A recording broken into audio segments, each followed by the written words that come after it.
warahmatullahi wabarakatuh. Kami dari kelompok 3 akan mempresentasikan materi tentang lingkungan pendidikan Islam.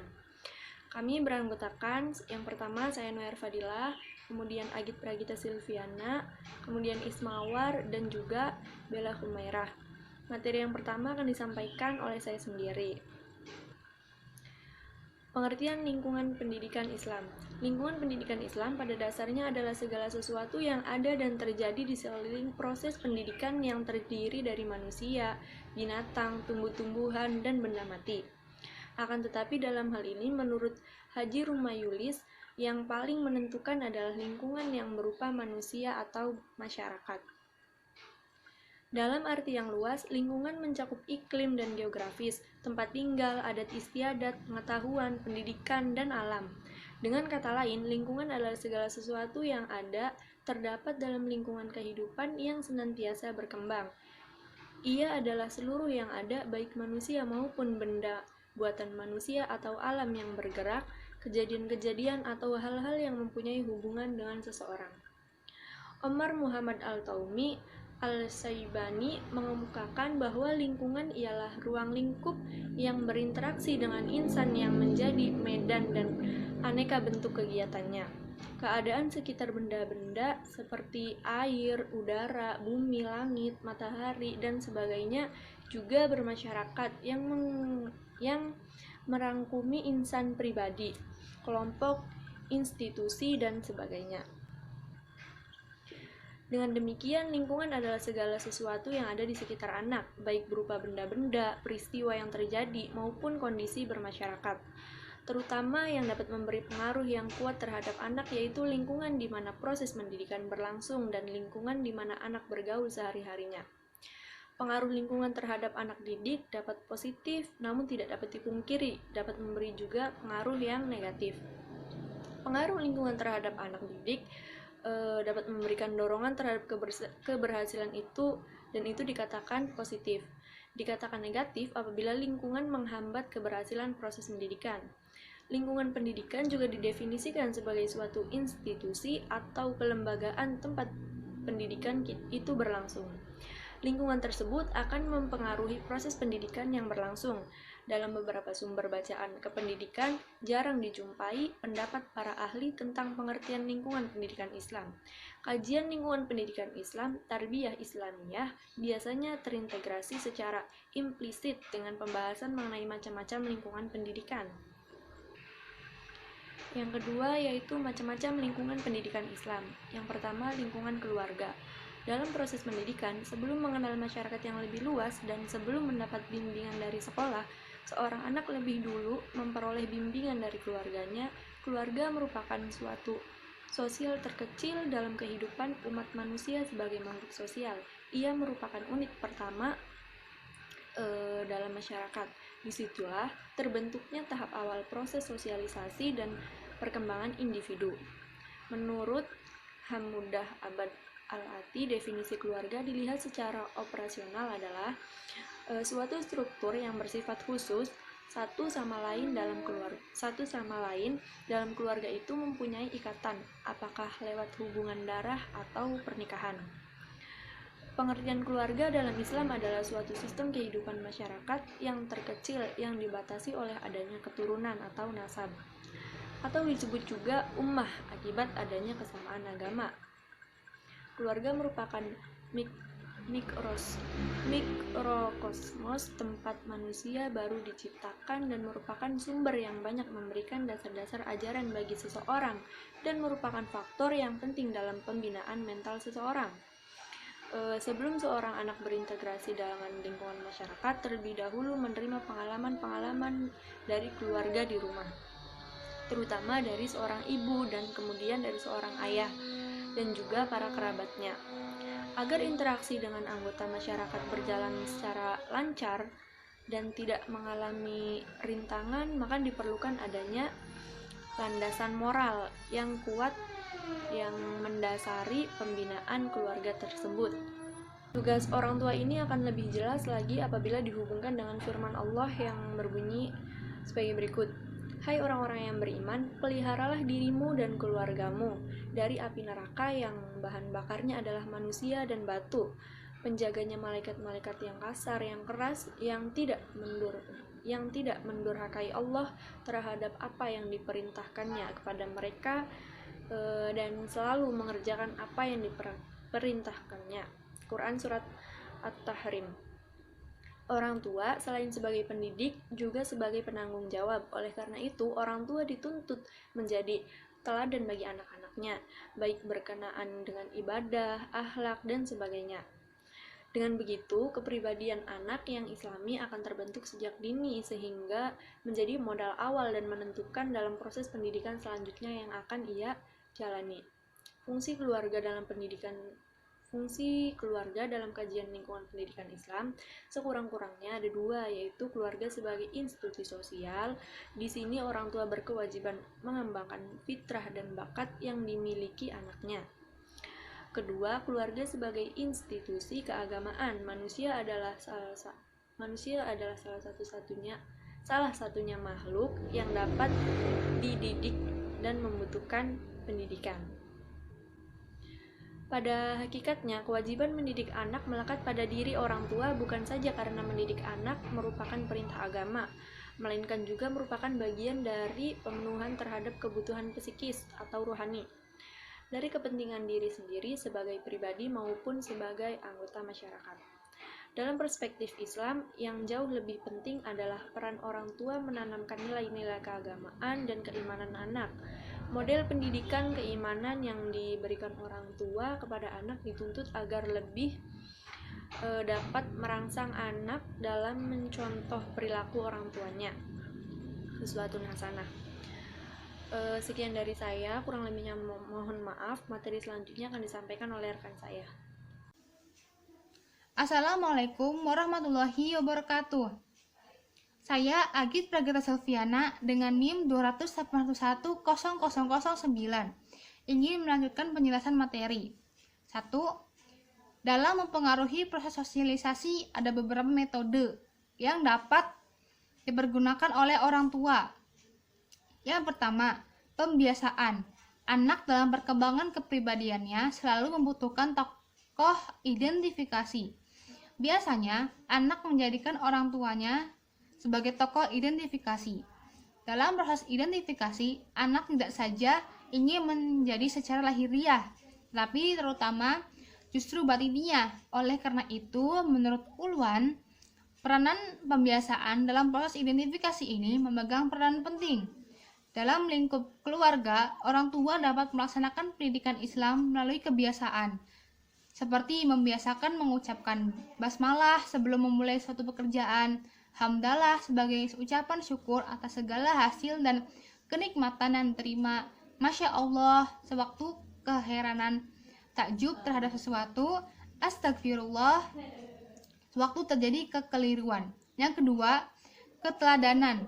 Pembiasaan keteladanan mempunyai hubungan yang erat dalam proses identifikasi.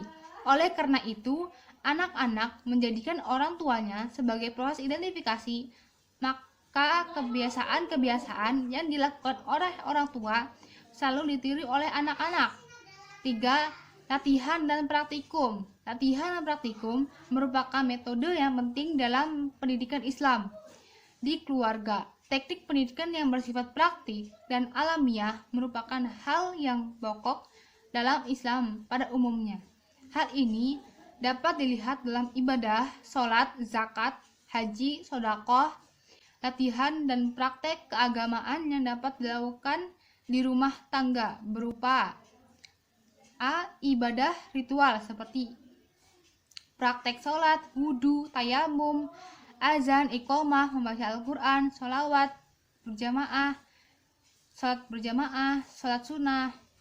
Yang kedua, latihan membaca bermacam-macam doa. Yang ketiga, latihan menyelenggarakan hal-hal yang berhubungan dengan mayat seperti menyembelihkan, mengkafani, memandikan mayat. B. Ibadah non-formal seperti 1. Membawa anak untuk melakukan kerja bakti, membersihkan masjid dan musola. Yang kedua, mengikut sertakan anak dalam kegiatan imarah masjid. Yang ketiga, membawa anak-anak berpartisipasi dalam mengumpulkan zakat, sedekah, dan sumbangan untuk kepentingan masyarakat. C. Perintah dan larangan. 1. Menyuruh anak mengerjakan sholat kalau sudah berumur 7 tahun. Yang kedua, menyuruh anak supaya melaksanakan akhlak yang baik terhadap sesama. Yang ketiga, melarang anak melakukan tingkah laku yang tak senonoh atau akhlak yang tercela. D. Ganjaran. Ganjaran dalam Islam diperlukan untuk membiasakan anak-anak agar selalu melaksanakan kebaikan dan menghindarkan diri dari kemungkaran. E. Hukuman.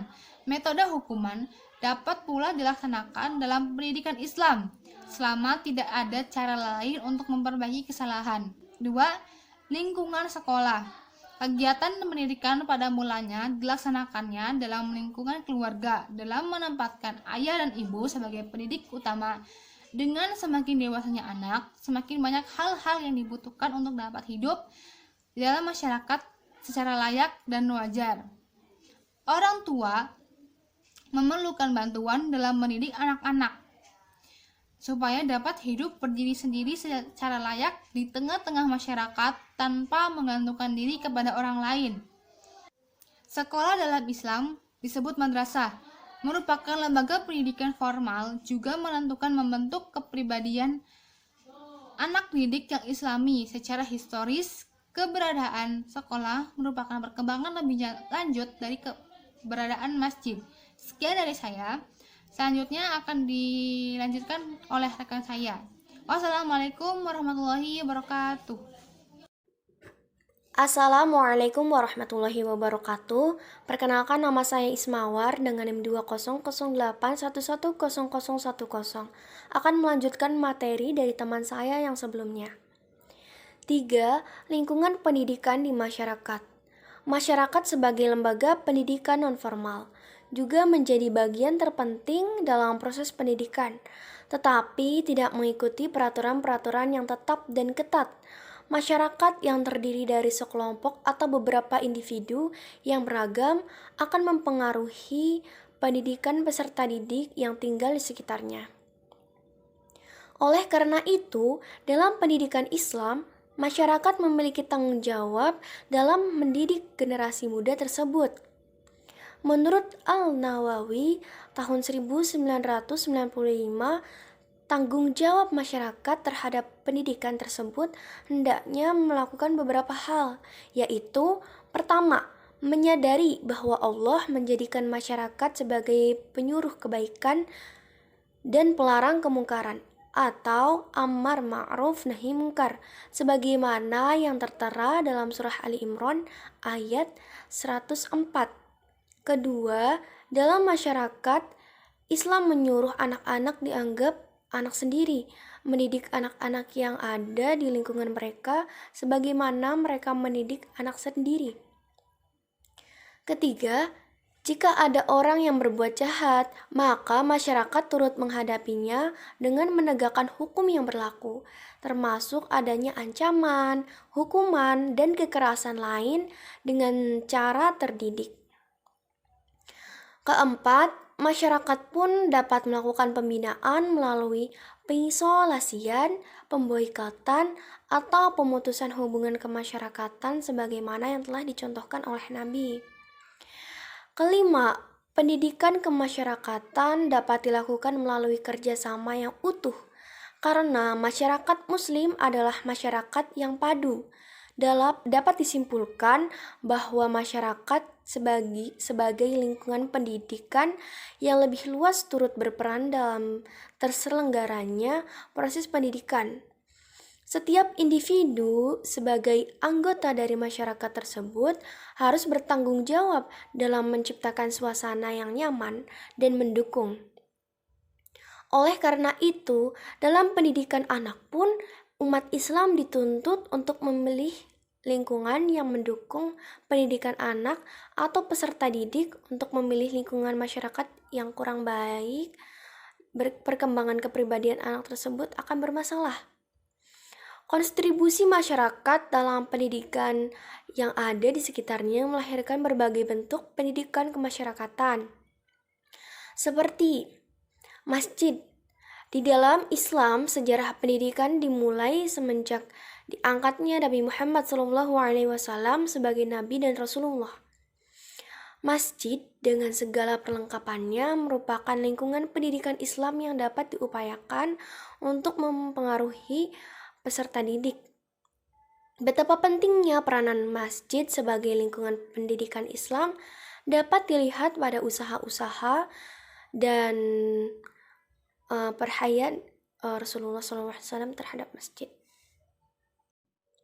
Kemudian, fungsi pendidikan Islam. Lingkungan yang nyaman dan mendukung bagi terselenggaranya suatu pendidikan sangatlah dibutuhkan dan turut berpengaruh terhadap pencapaian tujuan pendidikan yang diinginkan. Demikian pula dalam sistem pendidikan Islam, lingkungan harus diciptakan sedemikian rupa sesuai dengan karakteristik pendidikan Islam itu sendiri.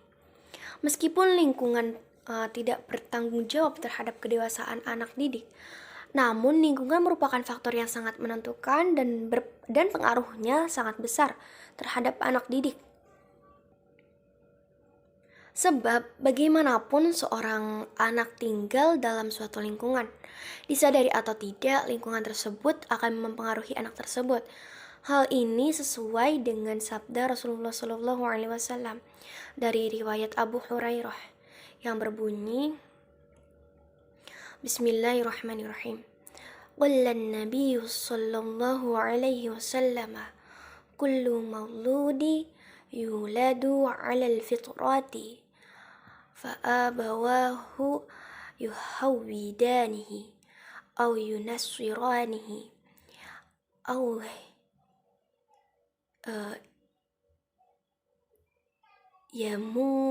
yamujjisanihi, yang artinya setiap anak dilahirkan dalam keadaan fitrah, namun kedua orang tuanya memiliki lingkungan mungkin dapat menjadikannya.